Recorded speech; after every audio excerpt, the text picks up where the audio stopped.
Iran வந்து துபாயும் சேர்ந்து attack பண்றாங்க. சோ இதான் சார் துபாய் அவங்க மேல துபாய் அட்டாக் பண்றாங்க. ஈரானை சுற்றி இருக்கிற நாடுகள் எல்லாம் அமெரிக்காவுக்கு, சப்போர்ட் பண்றாங்க காரணத்துக்காகவா சார்?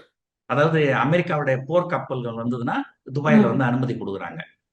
Okay, okay. போர் கப்பல்னா உங்களுக்கு அந்த இதெல்லாம் பண்ணணும் இல்லையா? ம், ஒரு ம்.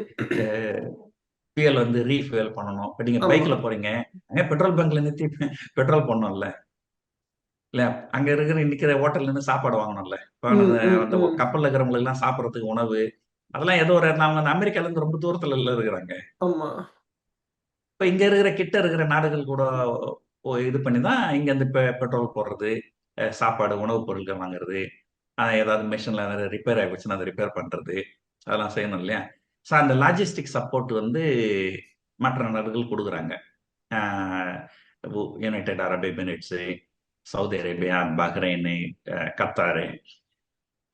அதனால இவங்க வந்து எல்லார் மேலயும் அட்டாக் பண்றாங்க.